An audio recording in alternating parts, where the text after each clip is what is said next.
Hello guys, and welcome to episode 15, not 14, although it says that, just ignore that. Welcome to episode 15. My name is Cooper, and My name's Aaron. let's get right into it. Alright, so as you saw on the intro to this section, we're gonna be talking about sleeper players for like second half-ish with like 50 games left to go in the season. We're just like there's some players that maybe you take a step forward in their game, and we're gonna be predicting those today. The Cardinals, struggling team, though their offense is not bad, let's be honest. Just their pitching just ruins it for them. But there's a player in particular, Lars Nootbaar. He's been great all season, and but he's hit like all around 300, few bombs, only age 25, and so he's a young player, really good. Has been great in July. So that like in this being the lefty in the schedule is just like a great boost to the Cardinals' heavy right-handed batting lineup. Yeah, I think Newt Barr's got a great shot to break out in the second half. I think that as long as he stays healthy, I think the way the Cardinals clear some of the log jam in the outfield with the trading deadline, we're still waiting to see exactly how that plays out. But if the front office can trade an outfielder and create consistent playing time for all of the outfielders that they have, I think that's going to be key for Newt Barr. And the Cardinals are not willing to trade him, not willing to include him in any of the trades that they've been trying to work. I think it shows a lot of how they feel about him. And he's finally starting to heat up a bit. He had a fantastic World Baseball Classic at the beginning of the season, or in spring training. We thought maybe he was a candidate for having a monster season. I overpaid in my fantasy league to draft him, expecting the kinds of things all season long that we've seen over the past couple of weeks. So I think Newbar's a great pick. Nootbaar, just a great overall player, and there's another great overall player, plays for the Astros. He's been helping the team get through this struggle of a season that has been the Astros, and that would be Chas McCormick, age 28, number 20. He's been one of the hottest hitters in baseball since the middle of June. He's been batting like around 300, above 330 in June, with 7 home runs, 7 steals, and just 30 games. I mean, how crazy is that? I mean, it's Chas McCormick. It's not like one of those. It's like Kyle Tucker. He's gonna get all those home runs, but just in his staying power is just gonna really boost this Astros lineup now that Otuve and Jordan are back, and I really think the Astros are gonna go on a rampage, and especially Chas McCormick. Yeah, I think at the beginning of the year, Dusty was trying to find any way to play anybody other than Chas McCormick in the outfield, and he's just been plugging along and been the guy that you just can't leave. You can't leave him out of the everyday lineup the way that he's been playing. He's been super hot. He's been super hot as of late. For me, I'm an old man. So I'm gonna pick a couple of old men that I think are going to play a key role in keeping their teams going here at the end of the season. First up, I'm going to take Joey Votto of the Reds. I know he when he came back from injury, he was on a power surge. He was Smashing the home run. He was smashing the home runs. He was looking like a 25-year-old man, even though he's 39. He's kind of crashed a little bit, come back to earth. But I think that the Reds being involved in a pennant race this late in the season is going to be invigorating for him. And so I think he's going to be, it's going to be like the fountain of youth for Joey Votto, just having something to play for in August and September, something that he's definitely not used to. Being a Red and all. Exactly. I think it's going to make him it's going to make him have a fantastic second half of the season. And speaking of more old men, I was going to, I think this trade, the Brewers acquiring Carlos Santana from the Pirates, is another kind of one of these things where moving to a contender is going to be invigorating for a player. Santana, he's 37 years old. He's first baseman. he's been playing for the Pirates. The Pirates kind of surprised us at the beginning of the year, but we all knew what the Pirates were going to end up being.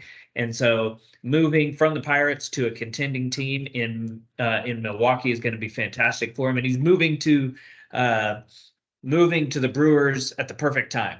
3 games against Washington, 4 games against his former team in Pittsburgh. It's going to give him a 7-game on ramp against some pretty terrible pitching to give him a chance to really take off. So I look for those 2 guys to play key roles for their teams coming down the stretch. Yes, definitely. All right, so that was our picks for sleeper players for the. Wait, never mind. Hold up, we still got the pitchers. So you can't leave out the pitchers. The pitchers' main role in the field, keeping the game alive for those hitters such as Joey Votto, Chas McCormick, such and such. But another pitcher, surprise pitcher. I mean, for me, I feel like for another Astro, helping the team, who was helping the team go through that tough stretch without Altuve and Yordan, and that would be Mr. J.P. France. Age 28.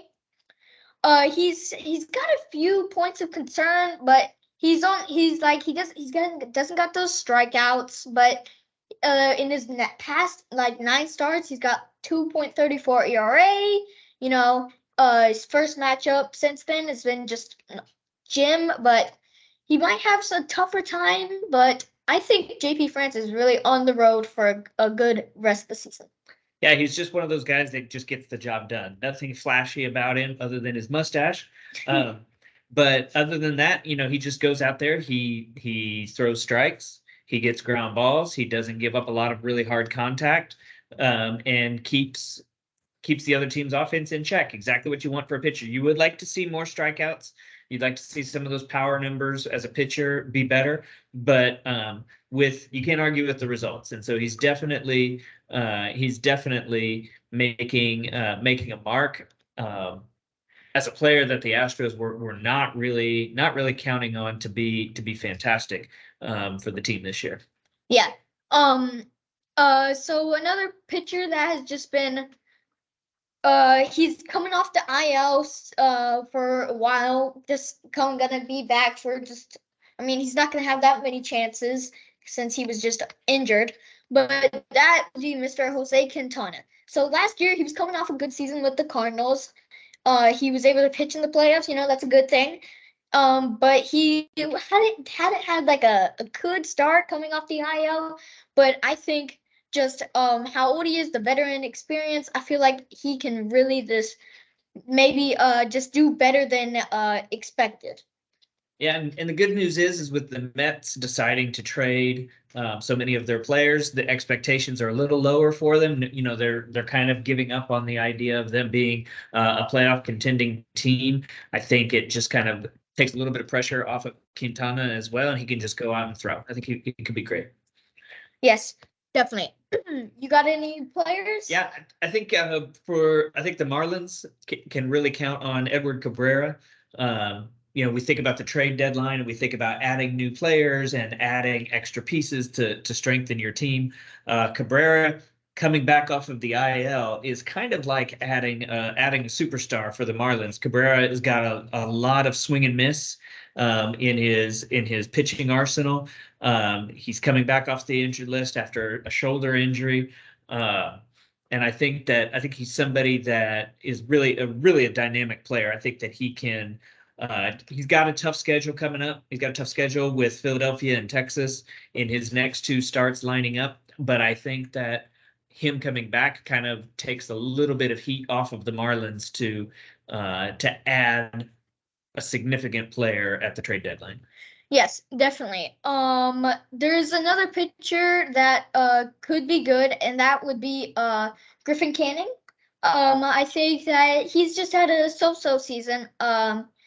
He's just like one of those he's like JP France, he doesn't got that strikeout numbers. He doesn't have his ERA isn't the best, but he's Canning is yet another 2-star option who's mostly worth pursuing for the strikeouts, given that he's got 20 in his past 2 starts. So he's not always with the strikeouts, but when he's on, he's on. When he's off, he's off. you'd prefer a better matchup with like he had to play Braves, but you gotta do what you gotta do. Yeah, I think Canning, the one thing you got to watch out for is he does give up home runs.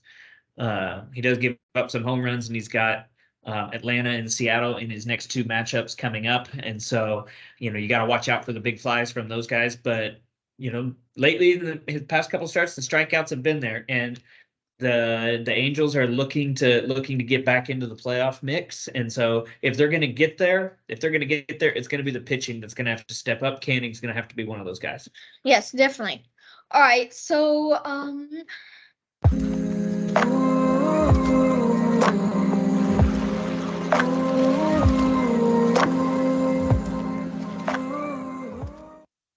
all right, so all the buzz in the MLB right now has been about obviously the trade deadline. So the biggest topic that we have is going to be that the Angels took off Shohei Ohtani from the trade block. Ginormous move. Like I was thinking that like Shohei Ohtani is was gonna be the biggest player if he got traded, perhaps like the greatest rental ever in MLB the show. Not MLB. But not only did they take him off the trade block, they also got Lucas Giolito for their top prospects. Just they traded away their top catcher. They already got like two catchers, so I mean, I feel like that was a fine trade for them because the White Sox they were looking for a catcher, and maybe that catcher was the best catcher out there. Don't know if that like the White Sox got the best trade that they could have got in for Lucas Giolito. But I mean, it is what it is. Yeah, I think in our last episode we talked about Shohei Ohtani potentially being on the trading block, and I know that nobody wants to be the general manager that trades away potentially the greatest player in Major League history. But this move here, it just reeks of desperation for me. I cannot believe that they are going to. I cannot believe that they're going to go that the Angels are going all in to try to make the playoffs this year. One, there's several games. There's several games out. There's several teams in front of them that they'll need to catch. And two, like this team is not winning the World Series. This team is not winning a 5-game series against anybody else. They're not. The Angels cannot win. They will not win. Whoever, if they make it into the playoffs, they will not win that first round. And so they're going all in to try to save Shohei Ohtani, to try to somehow convince him that, hey, yeah, stick around, stay with us. Yeah, definitely. But it's not happening. Yeah, just like you're saying, it's like this isn't about like trying to win. I mean, Artie Moreno, he's trying to win, obviously, but I feel like what he's thinking right now, he's trying to get Shohei Ohtani to save. Like this is like his last move for like Shohei Ohtani. He's like, let me just do whatever I can do to maybe try to interest Shohei Ohtani. And zeroing out your savings account. That's not the right move. Zeroing out your savings account of prospects, which is what they did to try to get Lucas Giolito. The Angels already had a weak farm system, and they gave away some of the last remaining prized prospects that they might have to try to get him to stay. It just makes me feel sad for the guy because he's trying, but it's not going to work. And it makes me more sad for Angels fans who are going to have to endure yet another tragedy, I guess, for lack of a better word. It is a tragedy that they're not going to get more for Shohei Ohtani than just one compensatory draft pick. It's sad. Yes, definitely. And not only that, they didn't just get Lucas Giolito. They got CJ Cron and what's his name? Randall Grichuk. So they seriously went all in. Like they just completely depleted their farm system. Just shows that like they were very desperate. Yeah, that's what I think. Not only there's other teams besides the Angels, but the Mets also they're just basically in a fire sale at this point. They dealt closer David Robertson to the Marlins for just a pair of rookie league prospects. I mean, wow. It's just another way of showing that Mets had just been a disaster. Yeah, I think between that deal and then the way they offloaded Max Scherzer's contract and Yeah, like here, just take him for Ronald Acuna's brother and $36 million to pay off some of yeah, his contract. yeah, they're with the amount of money that they ate on that. I mean, you Wow. knew that it was going. I mean, you knew that the Mets were going to Mets at some point, and it was going to eventually happen. But I would have never thought that the Mets were ever going to Met at this level. Yes, definitely. The uh Braves, they're definitely going all in. They're trying. I feel like the Braves, they got a really good chance. They just got Nicky Lopez from the Royals, just bolstering their already all-star lineup. But that's the Braves are just gonna keep winning with their adding more pieces.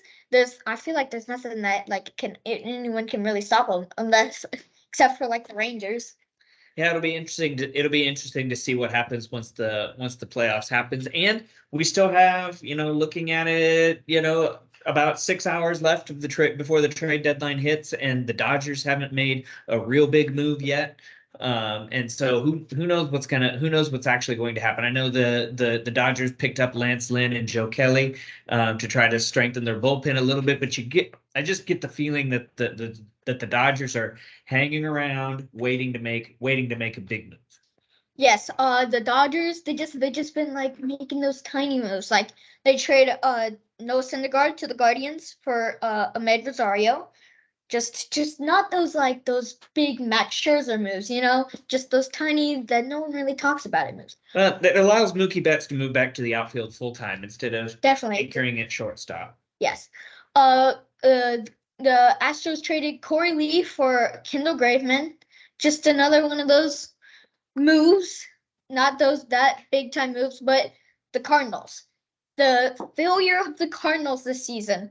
They ended up, after failing to get an extension with Jordan Hicks, they ended up trading Jordan Hicks, Chris Stratton, and Jordan Montgomery, not to the same team, but what they got like one major league reliever, three pitching prospects, a minor league infielder, but like Chad Mozeliak, he believes that he's bolstered the pitching depth in the upper levels of the system, but like no one's really in like I think all the pitching prospects are in double A. I mean, I know they're moving up to triple A, but like if you're gonna say you bolstered the pitching prospects, I mean like you gotta get pitching prospects, not just like those teams that like 10th best prospect in their league. I mean, I know they're all just short time because they're gonna be free agents next year.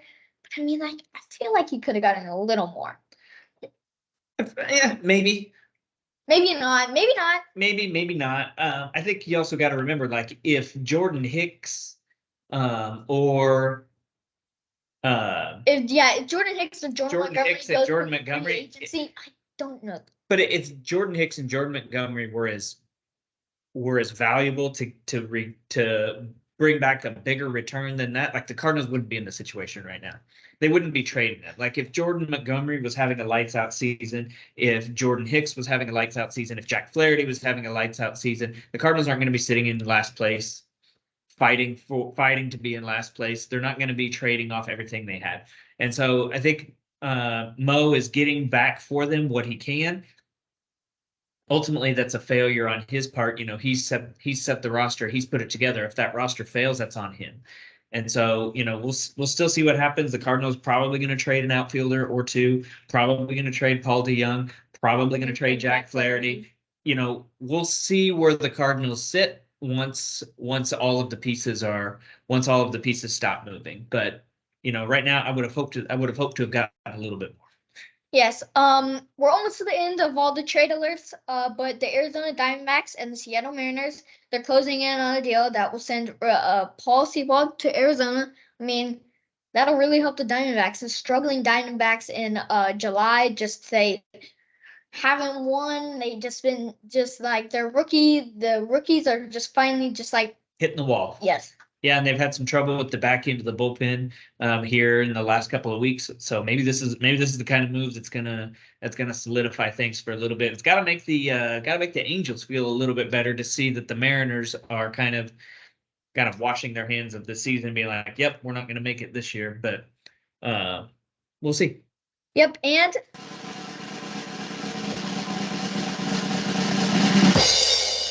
the last but not least, the Seattle, they'll get Josh Rojas and infield prospect Ryan Bliss and outfielder Dominic Canzone. And special thanks to Clutch Points, The Athletic, ESPN.com, and MLB.com for all the information.